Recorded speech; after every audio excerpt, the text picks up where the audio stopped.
Good morning बच्चों। आज हम लोग पढ़ेंगे chapter 2 that is early man. मतलब पहले के इंसान कैसे रहते थे। पहले के इंसान क्या वो हमारी तरह एसी के हवा खाते थे? नहीं, पहले तो एसी ही नहीं था। तो हम लोग इस चैप्टर में देखेंगे कि पहले के इंसान कैसे रहते थे, क्या क्या खाना खाते थे, कौन से हाउस में रहते थे, क्या बड़े बड़े बिल्डिंग्स में रहते थे। पहले तो बिल्डिंग ही नहीं था, फिर कहाँ रहते थे। तो इस चैप्टर में हम लोग यही सब देखेंगे, ठीक है। और कौन से रिलीजन फॉलो करते थे ये भी इस चैप्टर में बताया गया है। तो लेट्स स्टार्ट अवर चैप्टर। तो हजारों साल पहले हमारे जो एंसेस्टर थे वो हमारे जैसे नहीं रहते थे। उन लोग फॉरेस्ट में रहते थे और जो भी wild berries, fruits, roots, nuts जो भी उनको मिल जाता था जंगल से, वही खा के वो जिंदा रहते थे, ठीक है। वो क्या करते थे, हंटिंग करते थे एनिमल्स का और उसके मीट को खाते थे और इसी तरह अपना ज़िंदगी बिताते थे। अभी क्या होता है, हम लोग जो भी खाना खाते हैं वो मोस्ट ऑफ द थिंग्स वो कहाँ ग्रो होते हैं, फील्ड्स में, खेतों में ग्रो होते हैं।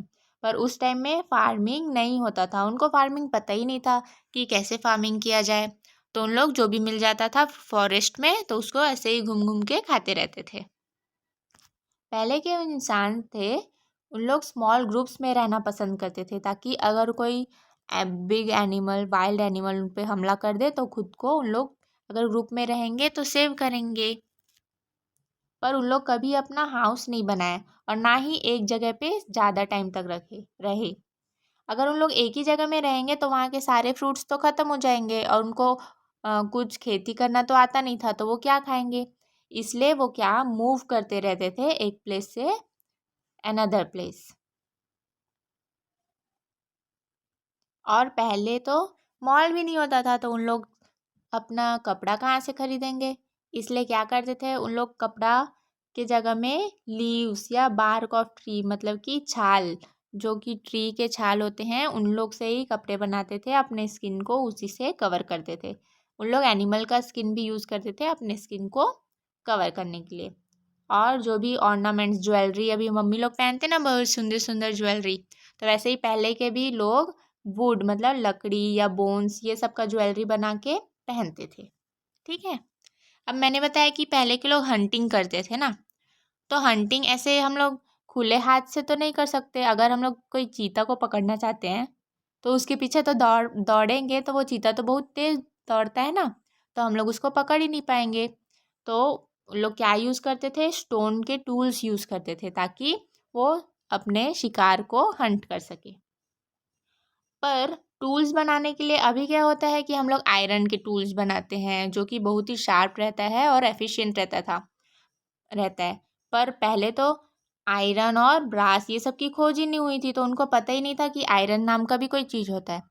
तो उन लोग क्या करते थे, बड़े बड़े स्टोन्स रहते थे ना, उसको ही टूल्स बनाते थे और उससे ही हंटिंग किया करते थे, जो कि उनको अपने आसपास इजीली स्टोन्स मिल जाया करते थे।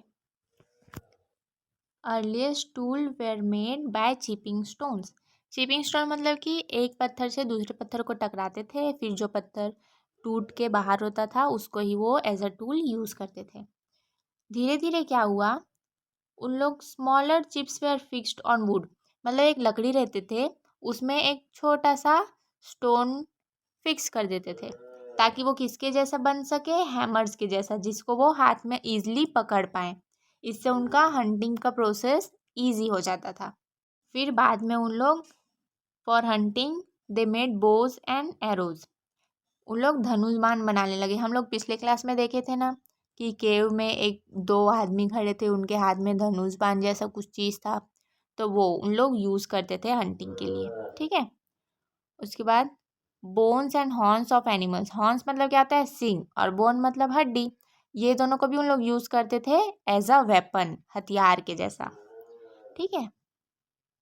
ये सब जो टूल्स बनाए हैं उसको क्यों, कब, कहाँ कहाँ यूज़ करते थे, डिगिंग द अर्थ मतलब ज़मीन को गड्ढा करने के लिए, रूट्स को तोड़ने के लिए, स्किन, एनिमल का स्किन निकालने के लिए, ताकि उन लोग खुद के लिए कपड़ा बना सकें।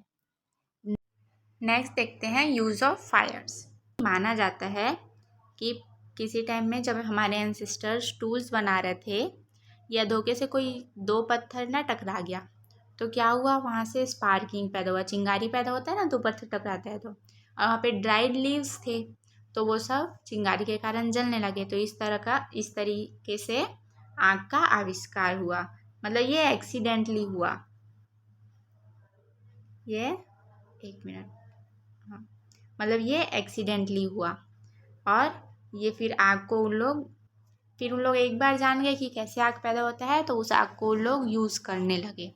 कैसे कैसे यूज़ करते थे? वाइल्ड एनिमल्स को डराने के लिए यूज़ करते थे, अपने मीट को रोस्ट करने के लिए यूज़ करते थे।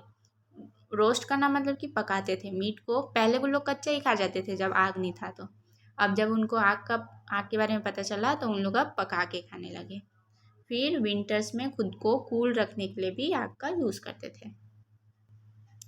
अच्छा, आपको पता है कि अभी भी ऐसे कुछ लोग हैं जो कि डिपेंडेंट है फॉरेस्ट में। वो किसी एक जगह पे परमानेंटली सेटल नहीं होते, वो फूड के तलाश में घूमते रहते हैं। क्या क्या खाते हैं उन लोग अभी भी? वाइल्ड बेरीज, फ्रूट्स और रूट्स, ये सब। मतलब पहले के इंसान जैसे खाते थे ना, वैसे ही अभी भी कोई कोई जगह पे ऐसे इंसान रहते हैं जो कि एक जगह में ना तो रहते हैं ना ही हाउस बनाते हैं। उन लोग घूम घूम के शिकार कर करके और जो मिल जाए वो चीज़ हंट करके खाते थे। अब ऐसे लोग कहाँ कहाँ मिलते हैं? हमारे छत्तीसगढ़ में बस्तर और सरगुजा नाम के दो डिवीज़न हैं, संभाग हैं। तो वहाँ के बहुत सारे ज़िलों में ऐसे लोग पाए जाते हैं जो कि किस पे बेस्ड है, जिनका लाइफ किस पे बेस्ड है? Hunting and gathering forest produce पे बेस्ड है। ठीक है। तो अभी जो उन लोग रहते हैं सरगुजा और बस्तर डिवीज़न पे, उन लोग का लाइफ को देख के हम लोग ये जान सकते हैं कि पहले के इंसान भी इन्हीं की तरह रहते होंगे। और हमको बहुत सारी चीज़ एक्सकेवेशन से भी प्राप्त हुई है। मतलब हम लोग पिछले क्लास में देखे थे कि जब हम लोग ज़मीन की खुदाई करते हैं आर्कियोलॉजिस्ट, तो उनको बहुत सारे कुछ एविडेंस मिलते हैं। तो वैसे ही ये जो अर्ली मैन है ना, उनके स्टोन टूल्स या वेपन्स, ये सब अभी भी खुदाई में प्राप्त होते ही रहते हैं। मतलब ये प्रोसेस चल ही रहा है। अभी भी हमको बहुत सारे पिक्चर्स दिख जाते हैं केव्स में। केव्स मतलब क्या होता है? गुफा। हम लोग सिंगनपुर केव देखे थे ना, वैसे ही केव्स में भी हमको पता चल जाता है कि थाउजेंड्स ऑफ ईयर अगो कैसे उन लोग रहते थे। ये सब हमको हेल्प करता है उनकी लाइफ के बारे में और जानने के लिए। ग्रुप लाइफ, मैंने बताया था कि पहले के इंसान ग्रुप्स में रहते थे। क्यों ग्रुप्स में रहते थे? अपने आप को सेव करने के लिए। मतलब अगर कोई वाइल्ड एनिमल उन पे हमला कर दे तो वो खुद को सेव करके रखें। Early man lived in small groups and had feeling of corporation. Women and children will collect fruits, berries and grains. Men will do hunting. मतलब पहले क्या होता था, जो वुमेन्स और चिल्ड्रंस थे वो सब फ्रूट्स और ग्रेन्स ये सब कलेक्ट करने में जाते थे, और जो आदमी लोग रहते थे, मैन लोग रहते थे, वो शिकार करते थे। कभी कभी क्या होता था, मैन और वुमेन दोनों ही शिकार पे जाते थे। ठीक है। और दोनों ही एक साथ बेरीज कलेक्ट करते थे, मतलब फ्रूट्स जो भी था वो सब कलेक्ट करते थे। इस तरह जो भी उनको मिलता था खोजने से या हंटिंग करने से, वो सब उनको शेयर करके खाते थे। और सब लोग इक्वल राइट था उनके ऊपर। मतलब कोई भी ऐसा नहीं था कि ये रिच है इसको ज़्यादा मिलेगा, ये पुअर है इसको कम मिलेगा, ऐसा कुछ नहीं था। पहले सब लोग समान थे और उनके अंदर फीलिंग ऑफ कॉर्पोरेशन था। भाईचारे से रहते थे उन लोग, तो सब लोग वहाँ पे नो डिवीज़न ऑफ वर्क। मतलब ऐसा नहीं था कि तुम अगर आज हंटिंग किए हो तो कल भी हंटिंग करोगे, ऐसा नहीं था। जिसको जो मन करे वो कर सकता था। और everyone will do all sort of work. मतलब सब लोग सब काम करते थे, हंटिंग भी करते थे, फूड भी कलेक्ट करते थे, स्टोन टूल्स भी बनाते थे। ठीक है। अब हम लोग देखते हैं रिलीजन, ट्रेडिशन एंड बिलीव्स। पहले के लोग कौन कौन से रिलीजन फॉलो करते थे, क्या उनके बिलीव्स रहते थे, ये सब तो हम लोग इतना पढ़ चुके हैं। तो अब हमें आइडिया हो गया है कि पहले जो लोग थे वो नेचर के बहुत करीब थे। मतलब उन लोग प्लांट्स, ट्रीज, बर्ड्स, एनिमल्स ये सबको बहुत मानते थे और गॉड को बहुत मानते थे। उन लोग सोचते थे कि अगर गॉड खुश रहेंगे तो उनको अच्छा अच्छा खाने को मिलेगा। इसलिए उन लोग गॉड को खुश करने के लिए क्या करते थे, सिंगिंग और डांसिंग करते थे। ठीक है। They would also enact hunting of wild animals. जैसे आप लोग भी, जैसे अभी टीचर्स डे आया था तो आप लोग अपने स्कूल में ड्रामा, रोल प्ले ये सब किए होंगे ना। उससे क्या होता है, क्यों किए थे, ताकि टीचर्स उसको देख के खुश हो जाए। तो ऐसे ही उन लोग भी hunting of wild animals, wild animal को जो हंट करने का प्रोसेस है उसका ड्रामा करते थे। क्यों करते थे, ताकि उससे भगवान खुश हो जाए। अब वो लोग कलरफुल पिक्चर्स ड्रॉ करते थे केव के वॉल में, गुफे में के अंदर बहुत सारे पेंटिंग्स ड्रॉ करते थे। हो सकता है उन लोग ऐसे ही सोचते होंगे कि ये सब करने से उनको सक्सेस मिलेगा। किस में सक्सेस मिलेगा, पहले आईएएस की परीक्षा तो देते नहीं थे उन लोग, तो किस में सक्सेस मिलेगा सोचते थे, हंटिंग में सक्सेस मिलेगा। ठीक है। कबरा हिल्स और सिंगनपुर हिल्स जो रायगढ़ डिस्ट्रिक्ट में है, वहाँ हमको ऐसे पेंटिंग देखने को मिलते हैं। और दुर्ग डिस्ट्रिक्ट, दुर्ग जिले में डोंडी लोहारा और चितवा डोंगरी केव्स है, वहाँ भी ऐसे कलरफुल ड्राइंग्स हमको दिख जाते हैं।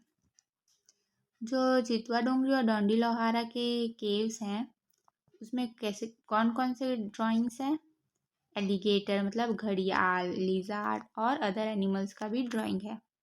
ठीक है। ये ऐसा केव्स रहता था, इसके अंदर उन लोग रहते थे और ड्राइंग बनाते थे। जो भी उन लोग ड्राइंग बनाते थे वो डीप रेड कलर का रहता था। कौन से कलर का रहता था, डीप रेड कलर का। और ह्यूमन का फिगर्स, सेवरल अदर लाइंस भी देखे जा सकते हैं। हम लोग अभी जब देखते हैं, अभी केव्स में अगर घूमने जाते हैं तो हमको ये सब दिखता है। हंटिंग ऑफ एनिमल्स, कैसे उन लोग शिकार करते हैं, ये भी उन लोग खुद ही स्केच करके बताए हैं।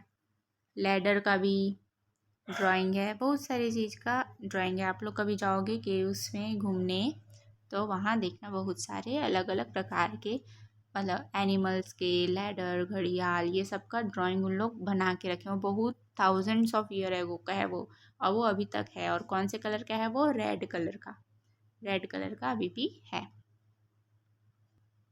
जो भी हमारे एंसेस्टर्स हैं वो लोग जो भी हार्ड वर्क किए हैं, विजडम किए हैं, उनका जो मेहनत है वो हमारे बहुत हेल्प करता है अभी भी। जैसे कि उन लोग खोजे हैं कि कौन कौन से प्लांट्स को खा सकते हैं, कौन कौन से मेडिसिनल प्लांट्स हैं, कौन कौन से पॉइजनस प्लांट्स हैं। ये सब अलग अलग उन लोग कौन से वुड और स्टोन से वेपन बना सकते हैं।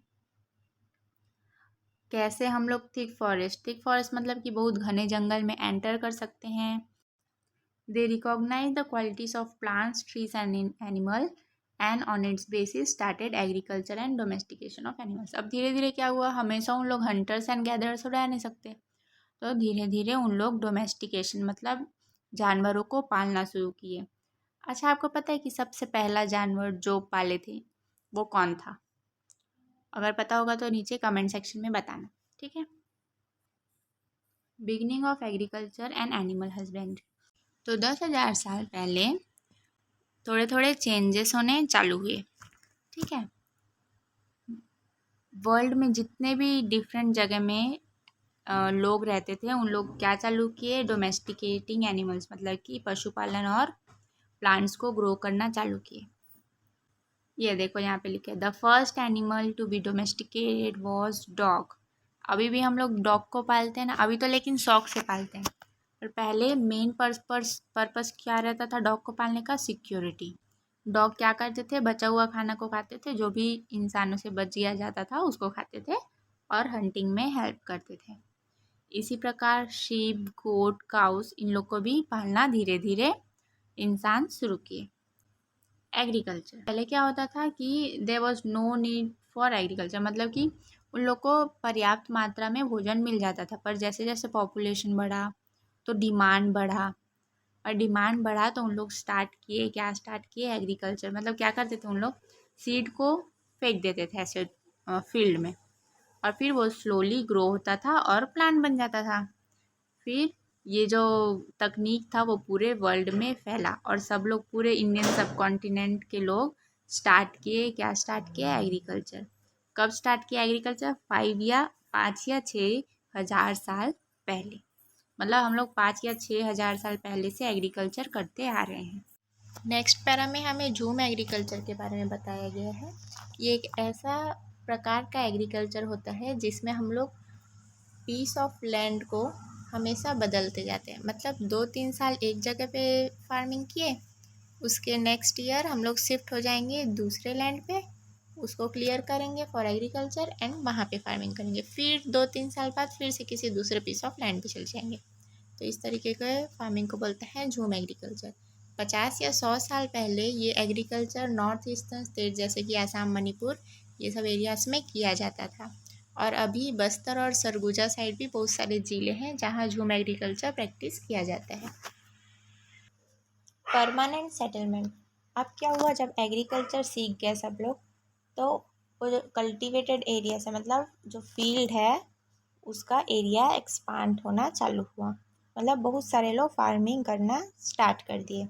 अभी भी उन लोग हंटिंग पे जाते थे, पर अब यहाँ उन लोग को भटकना नहीं पड़ता था खाने के लिए। पीपल स्टार्टेड सेटिंग परमानेंटली, मतलब कि अब एक ही जगह पे रहना चालू कर दिए। क्योंकि फार्मिंग जब करते हैं तो उसके लिए हमें टाइम चाहिए रहता है, बीज को उगाना पड़ता है, फिर हार्वेस्ट लेना पड़ता है, तो इसमें टाइम लगता है। अब पीपल क्या करने लगे, खेतों में काम करने लगे, और जो भी उन लोग उगाते थे उसको स्टोर करके रखने लगे बाद में फ्यूचर में यूज़ करने के लिए। उनका जो हाउस था वो किससे कंस्ट्रक्ट होता था? Would, grass. पहले ब्रिक्स तो मिलते नहीं थे ना, तो उन लोग लकड़ी, मिट्टी जो भी मिलता था उससे अपना घर बनाते थे। अपने घर को प्रोटेक्शन देने के लिए फेंस लगवाते थे, मतलब कि बाउंड्री बनाते थे। और सरप्लस ग्रेन्स को स्टोर करने के लिए बिग वेसल्स, मतलब बड़े बड़े यूटेंसिल्स बनाते थे जिसमें उन लोग सरप्लस ग्रेन को स्टोर करके रख सके। स्टोव्स बनाते थे ताकि उन लोग मिल्क को बॉईल कर सके, खाना बना सके। मतलब ऐसे बहुत सारे नए नए चीज़ों का आविष्कार करने लगे। अब people worship earth and nature, मतलब जो इंसान थे वो अर्थ और नेचर की पूजा करने लगे। सोचे कि इनके पास सुपर नेचुरल पावर है, और इस पावर को खुश करने के लिए they perform puja, songs, dance, sacrifice animals. ये सब नेचर और अर्थ को खुश करने के लिए उन लोग पूजा और डांस वगैरह करना भी स्टार्ट कर दिए थे। तो इसी के साथ हमारा चैप्टर होता है ख़त्म। Thank you.